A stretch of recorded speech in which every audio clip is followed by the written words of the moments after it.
मला अतिशय आनंद आहे।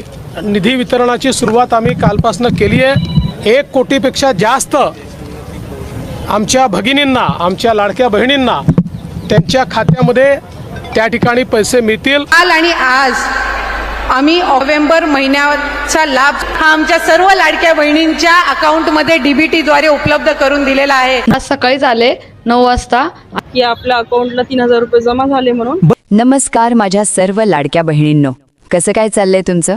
मजेत ना? लाडक्या बहिणींच्या खात्यात 3000 रुपये जमा होत आहेत। आज मी तुमच्यासाठी घेऊन आलोय एक अशी बातमी जी सगळ्यांच्या मनात असलेल्या गोंधळाचं पूर्ण समाधान करणार आहे। एक आनंदाची बातमी जी तुमचा चेहरा फुलवेल, तर दुसरी दुःखद बातमी जी तुमच्या काळजाला धक्का देईल। मला माहीत आहे, कालपासून तुमच्या फोनवर, व्हॉट्सॲपवर आणि झोपडीवाल्यांच्या चर्चेत 2 अगदी वेगवेगळ्या गोष्टी ऐकायला मिळत आहेत ना। एकीकडे कोणीतरी ठरवून सांगतोय, अहो नोव्हेंबर डिसेंबरचे 3000 आलेत बाई, माझ्या खात्यात आलेत। तर दुसरीकडे कोणीतरी गंभीर चेहऱ्याने सांगतोय, छे खोटं आहे, 10 जिल्ह्यांमध्येच पैसे बंद झालेत। आता तुम्ही काय मानणार, कोणाचे ऐकणार? तुमचं डोकं गरगरत असेल हे मला माहीत आहे। म्हणूनच आज मी या दोन्ही बातम्यांमधलं रहस्य उलगडून तुमच्यासमोर संपूर्ण सत्य ठेवणार आहे। हा व्हिडिओ पूर्ण ऐकल्याशिवाय सोडू नका, कारण शेवटच्या सेकंदापर्यंत महत्त्वाची माहिती येणार आहे। चला मग सुरुवात करूया। आत्ताच तर माझ्या एका भगिनीने फोन केला होता। आवाजातली घाई स्पष्ट ऐकू येत होती। ताई, खरंच पैसे आलेत का? माझ्या खात्यात तर काही दिसत नाहीये।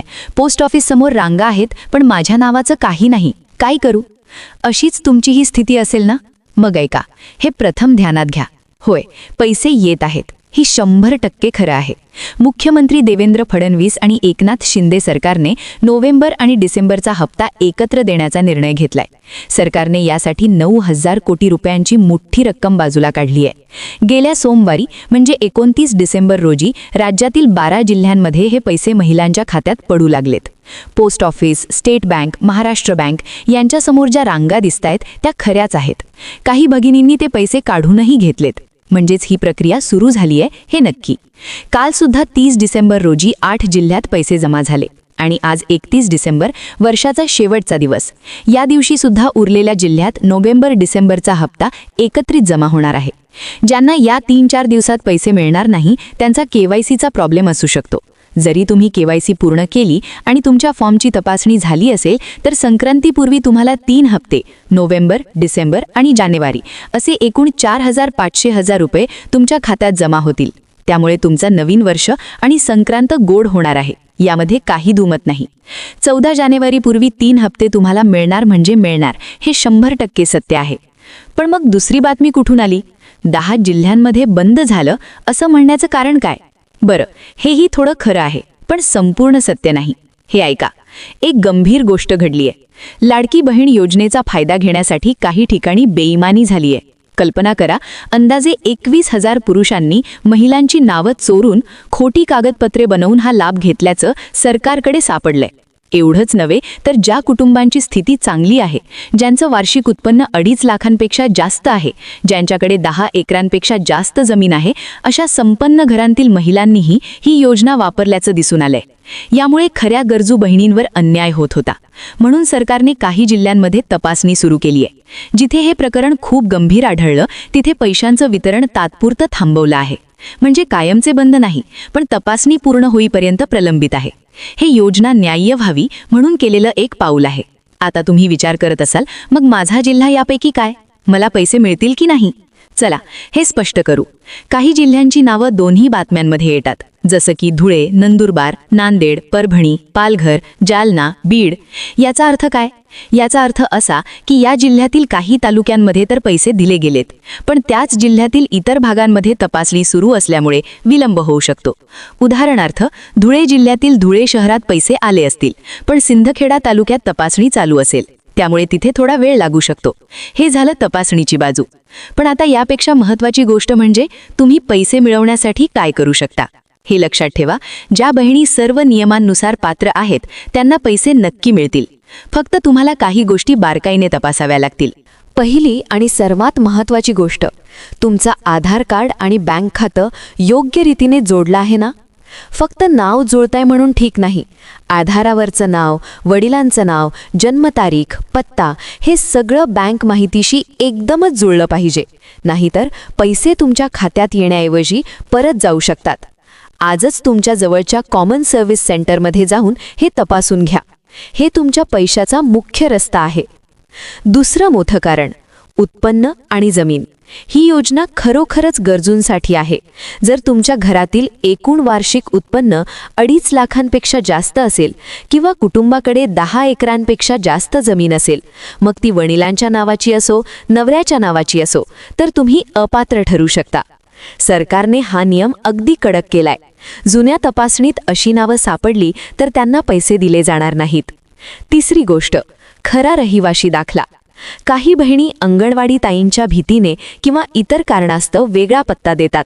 पण जर हे लक्षात आलं तर भविष्यातला सगळा लाभ बंद होऊ शकतो. तुम्ही जिथे राहता तोच पत्ता सर्व ठिकाणी द्या. प्रामाणिक राहा. चौथी गोष्ट, KYC. ज्यांनी अजून KYC केलेली नाही त्या बहिणींनो, हे आवश्यक आहे. तुमचा मोबाईल नंबर बँकेशी जोडला आहे ना? OTP येतो तो तुमच्याच नंबरवर येतो का? हे तपासा. KYC न केल्यास जानेवारी 2026 पासून तुमचा लाभ थांबू शकतो. आजच बँकेत भेट द्या आणि हे क्लिअर करा. आणि पाचवी सर्वात जरुरीची गोष्ट, फसवणुकीपासून दूर राहा. कुणीही तुम्हाला सांगेल, मला तुमचे कागद द्या, मी तुमचे पैसे काढून देईन, असं ऐकू नका. कुणीही सांगेल, पैसे आणायचे असतील तर अमुक एक रक्कम आधी द्या, असं मानू नका. हे सगळे फसवे आहेत. पैसे फक्त तुमच्या खात्यात येतील. कोणीतरी पुरुषांनी महिलांची नावं वापरून लाभ घेण्याचा प्रयत्न केला तर त्याची काळजी सरकार करेल. तुम्ही फक्त तुमच्या पात्रतेबद्दल खात्री करा.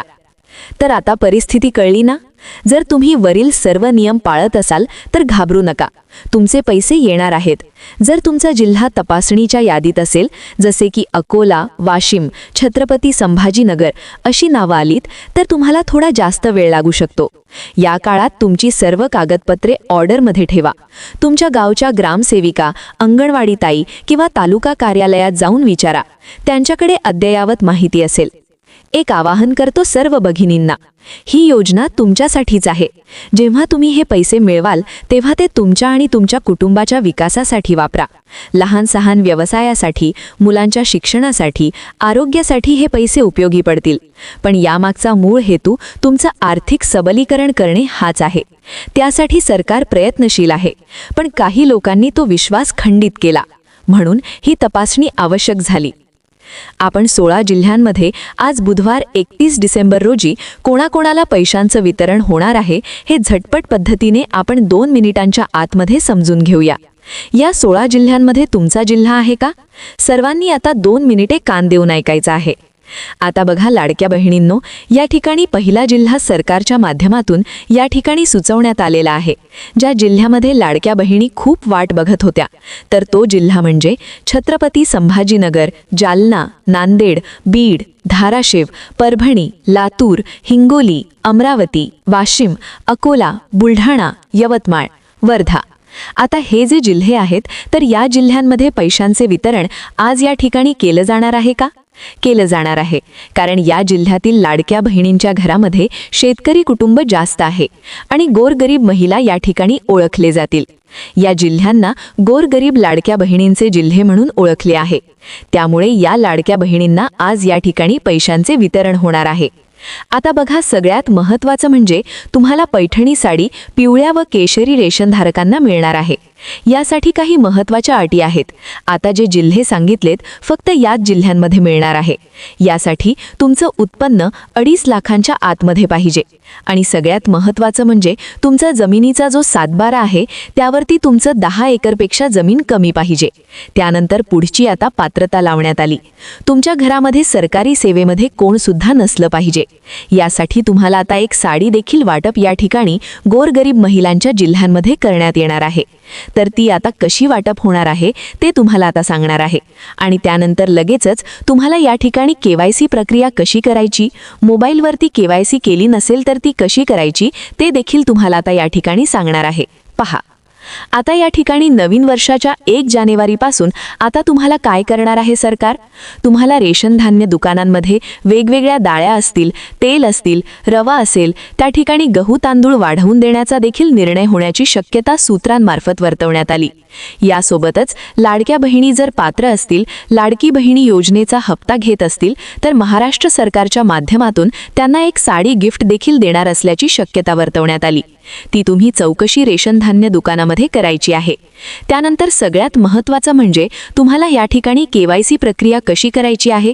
तर लक्षात ठेवा लाडक्या बहिणींनो, KYC प्रक्रिया तुम्ही या ठिकाणी तुमच्या मोबाईलवरती, जर तुमचा मुलगा एखादा हुशार असेल किंवा नातू हुशार असेल तर त्याच्याजवळ जायचं आणि त्यांना मोबाईलवरती YouTube वगैरे व्हिडिओ त्या ठिकाणी दाखवून द्यायचा आहे की KYC प्रक्रिया लाडक्या बहिणीची कशी करावी. यावरती तुम्हाला 100 व्हिडिओ त्या ठिकाणी दिसतील.